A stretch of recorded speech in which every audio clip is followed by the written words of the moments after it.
Chain Chomp is a big fan of pinball games because several of his relatives have found work in pinball tables. So today he brought with him Midnight Magic for your Atari 2600, featuring box art that shows one of the craziest multi-balls I've ever seen. Look, they're everywhere. Let's go ahead and take Midnight Magic, pop it in my Atari 7800 Pro system, and see how it holds up today. Let's go to the game. Tilt! Midnight Magic was published by Atari and, according to the manual, carries a copyright year of 1986.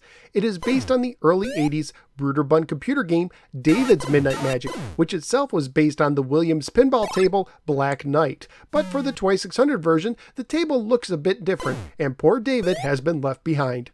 Midnight Magic is a single-screen pinball game for 1 or 2 players alternating. You start the game with 5 balls. You can use up and down to set the plunger before launching the ball, and press the button to launch the ball when ready. Pressing left on the joystick flips the left flippers. Pressing right flips the right flippers, and pressing down flips all the flippers. In something that is a bit unusual in a video pinball game, you aren't allowed to nudge the table, and even though the box art features the word tilt and the manual in the back of the box tell you to go full tilt, you can't tilt in Midnight Magic. When the difficulty switch is in the B position, the center post and kickers are always on, but when it is in the A position, you need to activate them by hitting the target with the arrow pointing at it. As you'd expect, you get points for hitting various targets on the table. The 5 top drop targets are worth 100 points each, but if you hit the target with the arrow pointing at it, you get 3,000 points and light up the bumpers and bring up the kickers and center post if down. Hitting all 5 will get you 5,000 points and increase the score multiplier. However, if you lose a ball, the targets are reset. Bumpers are worth 100 points unlit and 500 points lit up. The rollovers on the top sides are worth 500 points and earn you an extra ball when the score multiplier is on. The 2 targets above the top flippers are worth 100 points each, and the center spinner gets 10 points per spin and moves the drop target arrow and the bottom rollover lights, which are worth 500 points. You also get 10 points for hitting the white dashes in the bottom lanes and having the ball kicked by a kicker, and 25 points when the ball bounces on a wall above the bottom flipper. Graphically speaking, the table looks nice for a 2600 pinball game, and both the musical ditties and sounds fit the game well, and naturally this is a family-friendly game.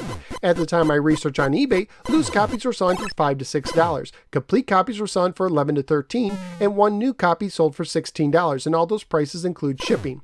So what did I think of Midnight Magic? In general, I like video pinball games, but I was a little bit disappointed with this one.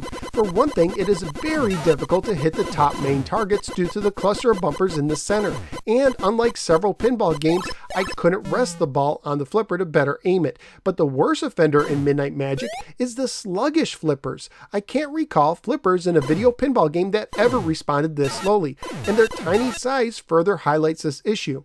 A good pinball game has crisp moving flippers, but these flippers gave me the impression that they just got up and really needed a cup of coffee to start their day.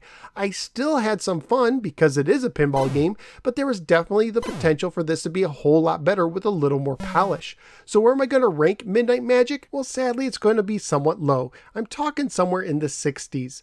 I do like Pengo a little bit more at 67, but I will give this an edge over Space Attack at 68. So, out of the 114 games I've now ranked on the Atari 2600, Midnight Magic is going to be rolling into the 68 position. Pinball fans may enjoy Midnight Magic, but the sluggish flippers can limit the fun. So what do you think of Midnight Magic? Whether you agree or disagree with me, feel free to let me know in the comments below. Also, feel free to click the like and subscribe buttons. And if you'd like to support the show, you could do so at Patreon. Just go to patreon.com/NoSirGamer for more information.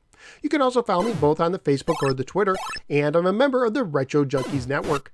Thank you for giving me a little part of your day, and I look forward to seeing you next time on the next episode of the No Swear Gamer. Take care and don't tilt, which in this game won't be a problem at all.